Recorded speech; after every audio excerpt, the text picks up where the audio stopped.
pesky when we've got those little 20 and 30%. Sometimes I just want to get my little eraser and like, can I scratch it off? Because I just want it to be consistently clear, baby. But here in town, we have what we have. It's a Wednesday morning and quite easy for drivers. So we head to some road work that's expected again tonight. 610 East Loop north and southbound from 225 to I-10. Watch out, 2 lanes expected to be closed in both directions. That is 9 p.m. to 5 a.m. on repeat through August 11th. So we'll keep you posted. Right now, no problems on the East Loop or on the east side. 225 looking at East Boulevard. You're good to go in and out of LaPorte. Your drive time is only about 13 minutes, and that will get you all the way to the East Loop. So yeah, loving that. Notice that our pavement is drier compared to yesterday. So this is 290 at Jones. Anybody waking up in the Cypress area, or if you're coming in from Bridgeland, and even if you're taking the Grand Parkway, nice and quiet for the start. 22 minutes in from Sugarland. Hey, Pearland, 13 minutes from 518, and that will get you all the way into downtown Houston. So drivers sometimes doubt if I'm behind the school bus and the stop sign is out or the red lights are flashing on the bus, do I have to stop? Of course.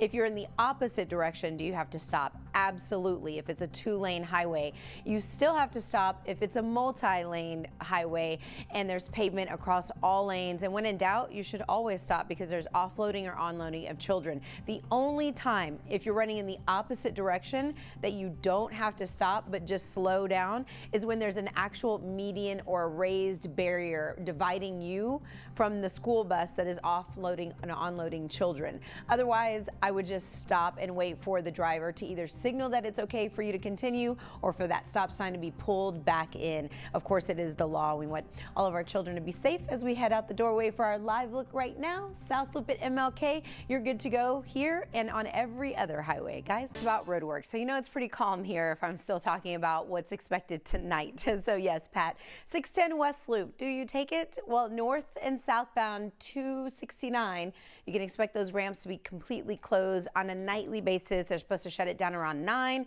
reopen it before or by 5 a.m. and that is on repeat through August 9th, FYI. We are building on the North Loop westbound between the Hardy and 45. That's why you're seeing the orange.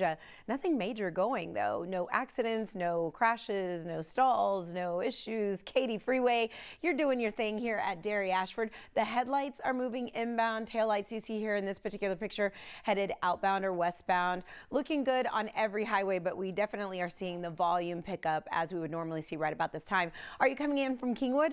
Hey, how about Atascocita or Humboldt? This is your live look at Aldine Bender. If you take 5969 up toward IAH, you will be smiling the whole entire way. There is no problem making your way up toward the North Beltway. 22 minutes in from Kingwood. Hey, Baytown, we're talking only 17 minutes down the East Freeway. We'll be right back. It's going to be a little slippery for some of my folks waking up on the island right now. And as you heard Pat say earlier, when you get a little bit closer in, though, you will see drier road conditions. So it's only really around the coastal areas that you will notice these little scattered showers. So that's what our radar looks like overlapping our traffic map. You can see clean and green from Texas City through League City. Even Manville driving up 288 is going to be nice and smooth. Some traffic beginning to pile up in downtown Houston. I'm also noticing the East Sam Houston tollways southbound. Just after the bridge, there are some brake lights to deal with, so watch out for those as you try to exit 225. This is a drier view, 69 if you're rolling in from Fort Bend. I'm looking at Sweetwater Boulevard for you, where drivers are still moving really well into the Galleria area, and right now out of Sugarland, your total drive time is 23 minutes, so yeah, not too bad for the start. Always southbound after the bridge, right before you get to 225, it is a 4-car crash, backing us up to I-10 already, so you can take the Washburn Tunnel as an option or work your way over to the East Loop, but there are heavy delays expected. I saw emergency crews running down that left side. I don't have a shot of the actual incident. The next TransStar camera just goes past 225, so it does us no good.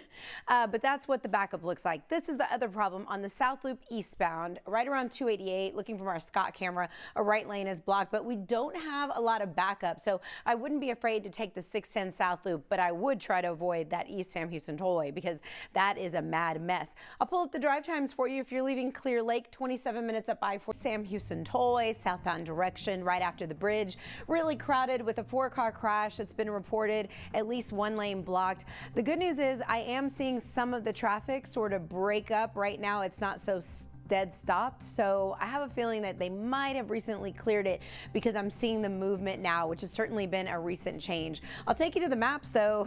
Damage is done. We are at a crawl all the way back to I-10. So if you're just now leaving, let's say Channelview or anywhere on the northeast part of town and you work in Deer Park, I'm recommending the Washburn Tunnel because it's going to be faster than sitting through these delays, or just sit at home for about the next 15 or 20 minutes and then resume hitting the East Beltway. I'll revisit it and let you know when things look better. We're also seeing more traffic along the East Loop southbound approaching 225 because some folks went all the way to the East Loop as their alternate as well.